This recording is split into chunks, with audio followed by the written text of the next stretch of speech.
1970 সালের 13ই এপ্রিল এই দিন মহাকাশ গবেষণায় এক ভয়ঙ্কর দুর্ঘটনা ঘটে।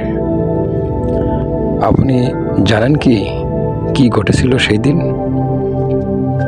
আসুন বিস্তারিত জেনে নিই। আপনাদের নিশ্চয়ই অ্যাপোলো 13 মিশনের কথা মনে আছে।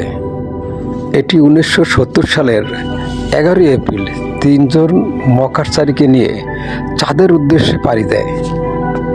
1970 সালের 13ই এপ্রিল অ্যাপোলো 13 নভোচারীদের চাঁদের বুকে নামার কথা ছিল, কিন্তু পৃথিবী থেকে 3,21,860 কিলোমিটার দূরে অর্থাৎ চাঁদের কক্ষপথে অ্যাপোলো 13 মহাকাশযানটির অক্সিজেন ট্যাঙ্কে বিস্ফোরণ ঘটে।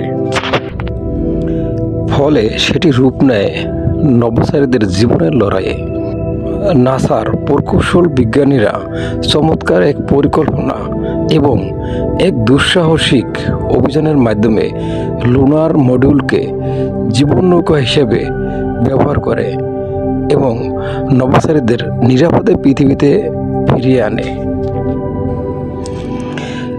এর ফলে নাসার অভিযানটি ব্যর্থ হলেও এটি মানব সভ্যতার ইতিহাসে এক অন্যতম সাফল্যের দিন হিসেবে ধরা হয়ে থাকে।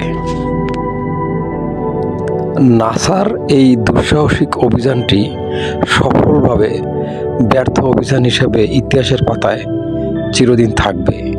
ধন্যবাদ সবাইকে।